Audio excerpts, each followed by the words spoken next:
Hi, I'm Carolina. I'm your Reiki master, womb healer, and podcast host. I'm here today with a very special guest.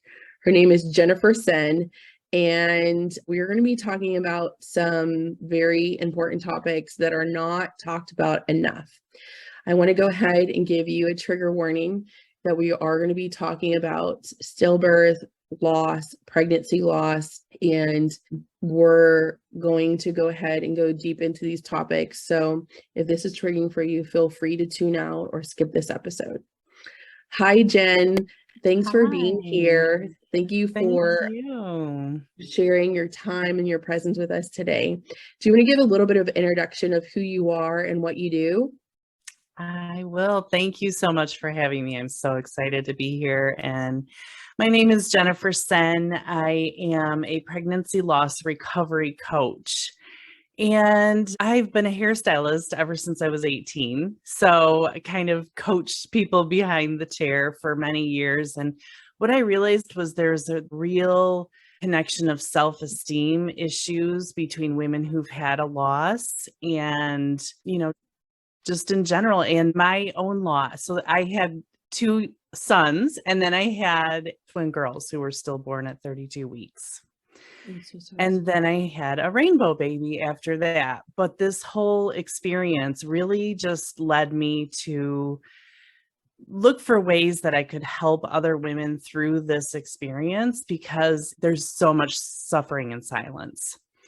So I am a certified life coach, and what I do is I have a group program and I do one-on-one coaching with women who are struggling and they just can't seem to find their way back to normal after baby loss and really find that it's affecting their life in so many negative ways. So we just work with them to help them find their way back to normal.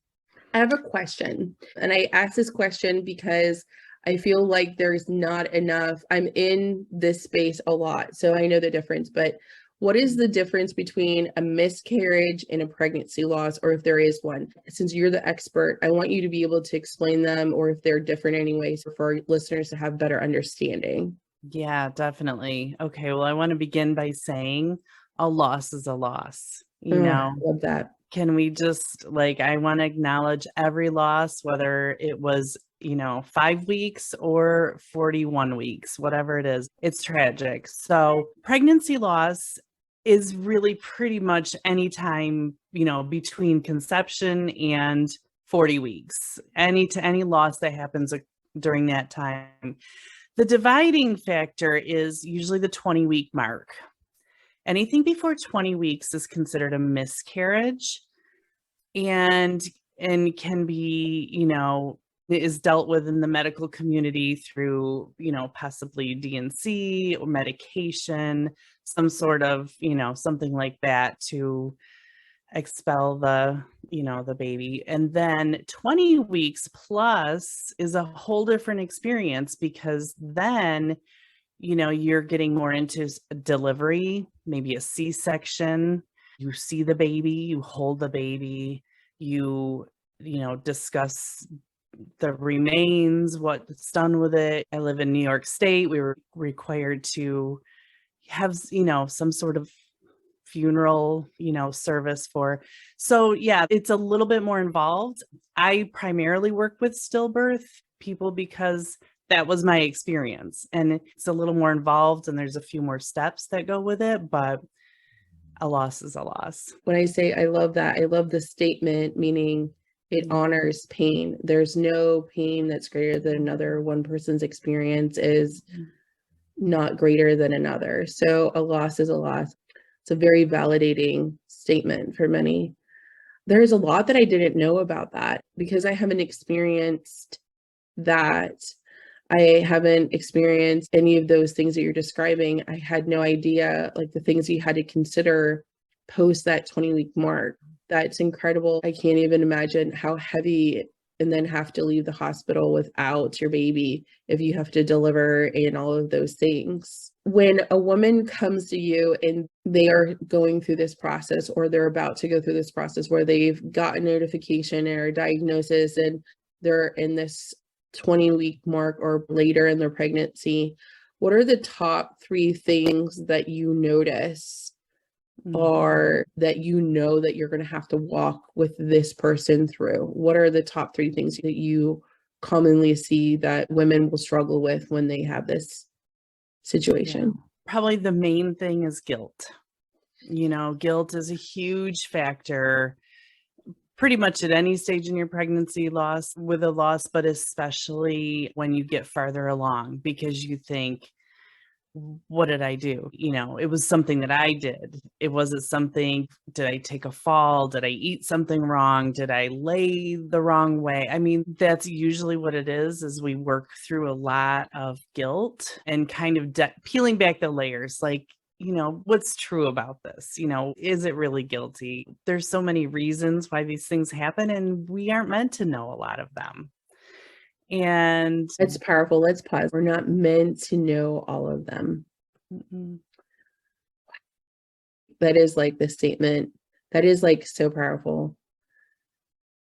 Wow. That is going to be a quote. We're not meant to know. Yeah. We're not meant to know all of the answers. We're not. It's so powerful. And I think as humans, that's what we do, right? Like, we look for answers. We have to know the reason. There has to be, we have to figure it out. There's a reason for everything. And you know what? There just isn't sometimes. So that, I think, is the main thing that we work on, is guilt. Another big topic is relationships with your partner, even with yourself. You don't know who you are anymore. And your partner may be grieving very differently than you. They have a different experience of it than you.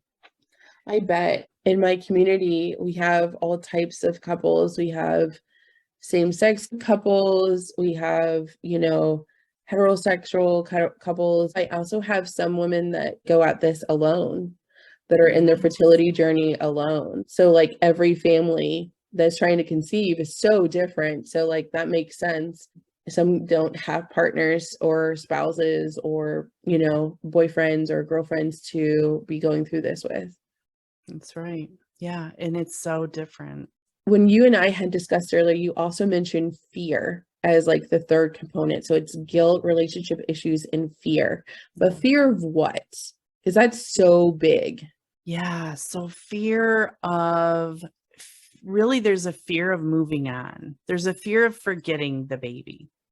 If I move on with my life, does that mean that I, no longer care for this baby that I've lost? So there's a lot of fear around that. Then there's definitely a fear of, what if I want to have another baby? Would I ever dare to have another baby? There's fear in that. There's fear that people will look at me like I'm damaged or broken. That I think also falls into the self-confidence. It really takes out their self-confidence with that kind of fear. So what is the first step? I'm home. I now am without my baby and I'm grieving. I'm actively grieving. What are like some first steps that I need to do to ensure my emotional safety and so that I can grieve and just however I need to? I'm also familiar with grief in losses of people, but I'm not familiar with losses from a pregnancy loss or miscarriage. So what are some first things? So if I was a mom and I'm home and I've gone through this ordeal in any week, what are some first things that I should be doing for self-care and to set myself up for support or to receive support? So the first thing is to listen to yourself. Listen to what you need. Listen to what you need. Don't worry about what other people think.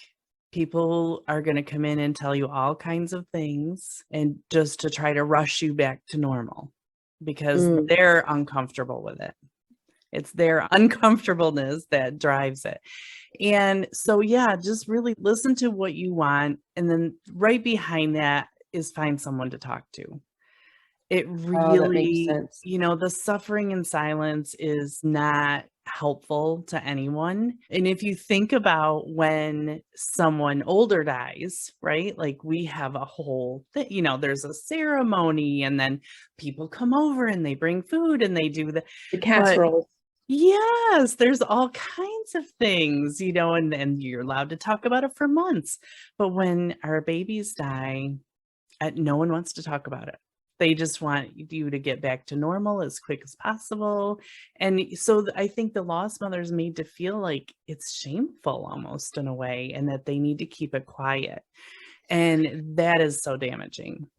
I just want to break that silence so much. Just in grief in general, like the worst thing to hear is, oh, they're in a better place. That is like the worst thing you can say to anyone, especially as a mama that lost her baby.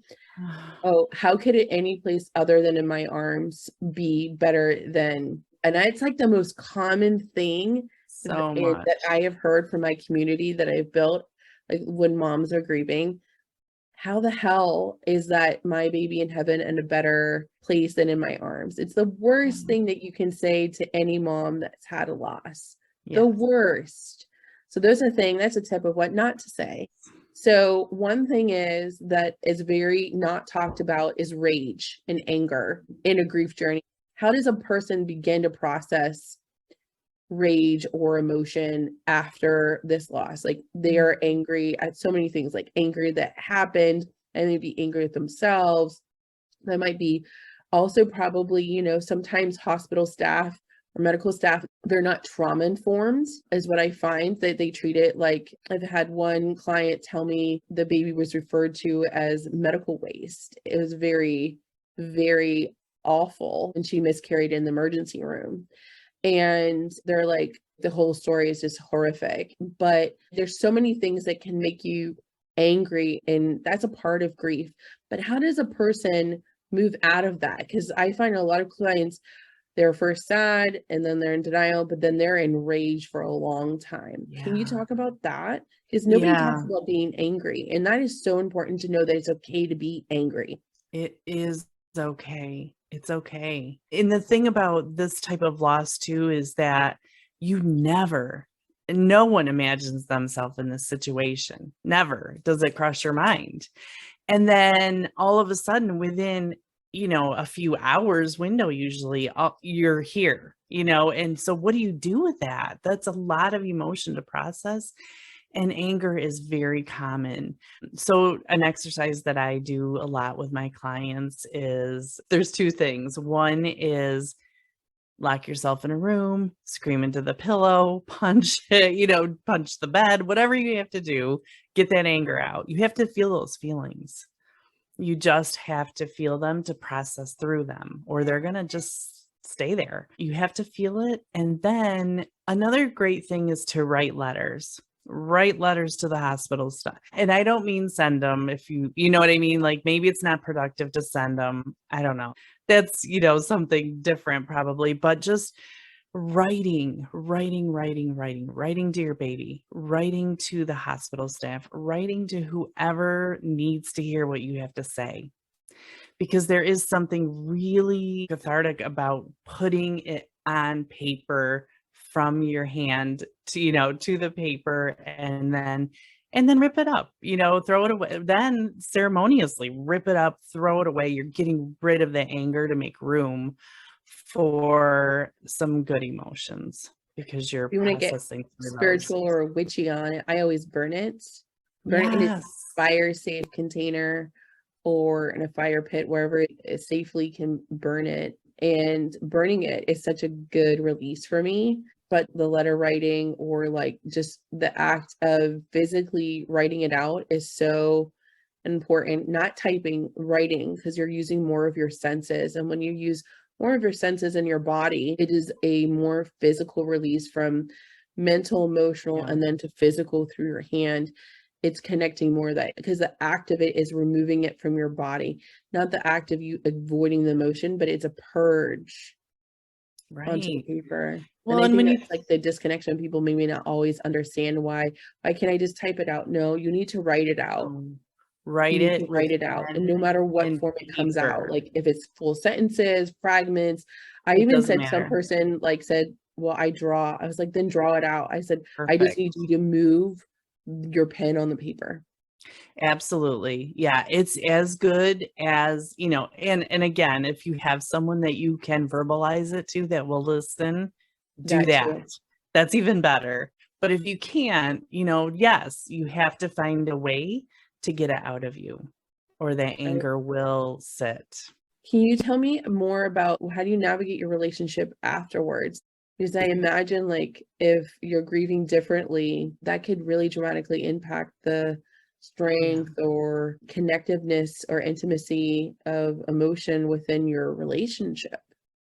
Absolutely. Yes. It is a high level of communication to come through it, really.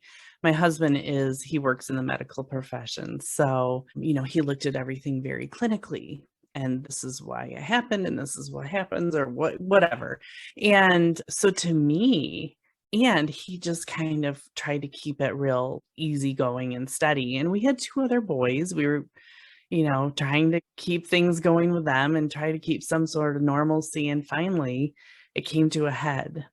And he said, well, I didn't want to talk about it with you because I was afraid it would make you cry. And I was like, and I think men, partners in general, have a role, that they think that's their role, is to be the fixers and to be they're just going to protect it and fix it. And if I don't talk about it, then it'll just, it just won't upset her. And, so after that, I realized like, oh, okay, he's not trying to avoid it. It's not hurting him any less.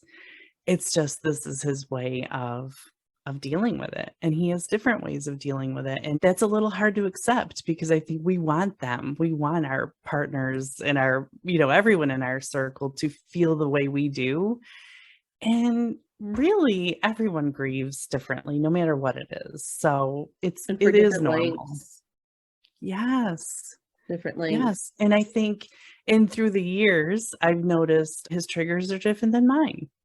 I'll notice it come up for him and it'll be something completely different than what triggers me. I guess, on the positive side, we balance each other out, but it is a real sticking point for a lot of people. The divorce rate is huge. Think about that. The divorce rate, and, of course, this is just marriage statistics. So imagine, relationships in general, but the divorce rate is 23% of couples who are married divorce after a loss, because it's really, really hard to understand each other's grief process over the same grief.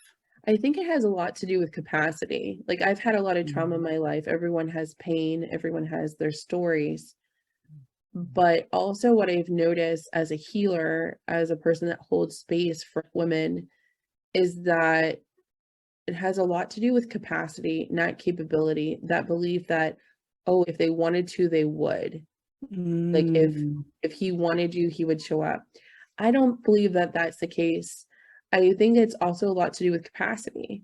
It's like, do you have the emotional capacity to do this, or emotional capacity to hear the other person? I can imagine if I were in that role, I would be consumed with my own feelings, because it's a little bit different for the woman than the man, because it's their body. How the baby is removed from your body, is very physical. And then like you're the one that, like, this is your genetic physical thing that you're supposed to provide to your marriage, right? That he cannot. Then the guilt is very, very different than their experience as a man or as a partner that is watching this happen to their partner.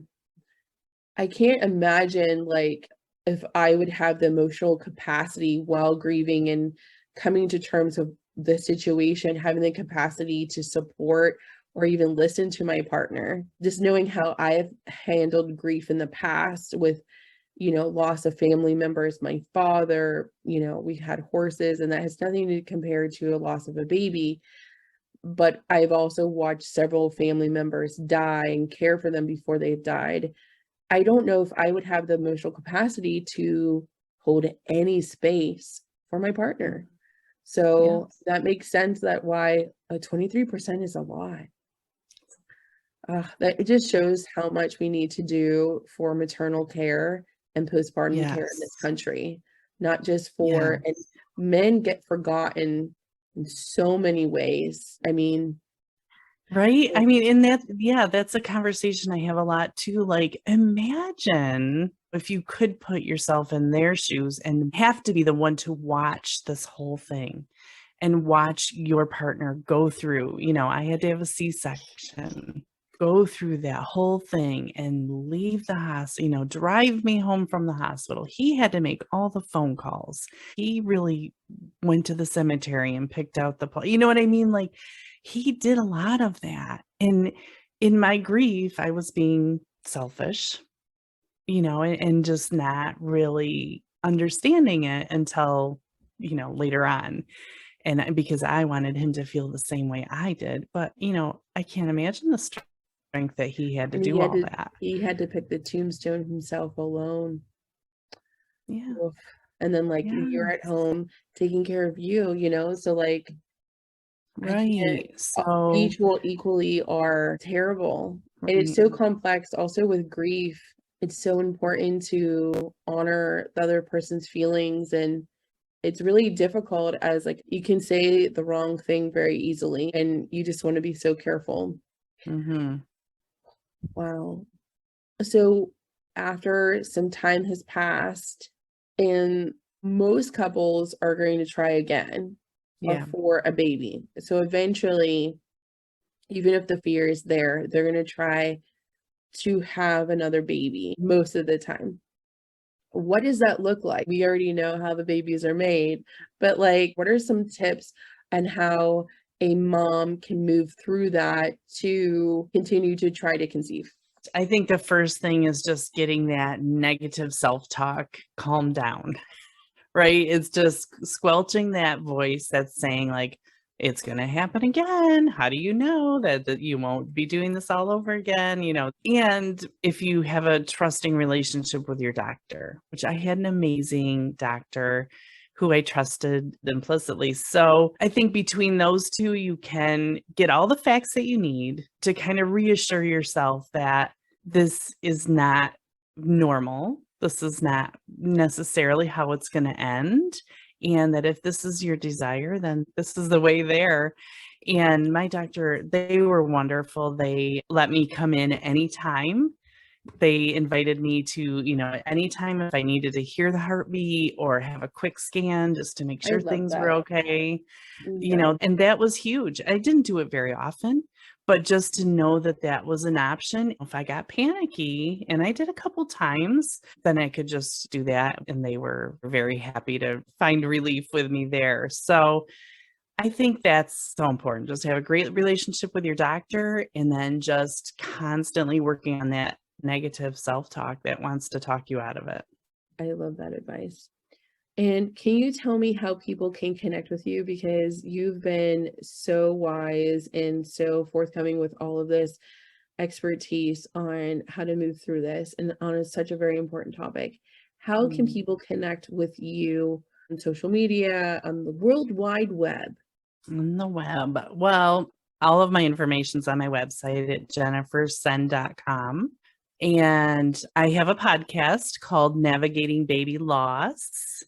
So you'll be a guest on mine one day. And then I'm also navigating baby loss on Instagram and TikTok. Then I have a private Facebook group, Navigating Baby Loss Community. So I'm pretty easy to find. Awesome. Thank you for sharing your story. Thank you for providing this service to the world. Thank you for being here. And you're such a gift to many. Thank you so much. I appreciate you. Appreciate you. It was an honor to connect and serve you this week. If you're a spiritually curious person wanting to conceive and heal blockages in your fertility, click the link in the episode description to learn more about the Fertility Foundation Collective. This October and November, all new members will be learning how to heal themselves with Reiki to boost their fertility. Make sure to grab your seat. Until next time, my friend, know you're loved.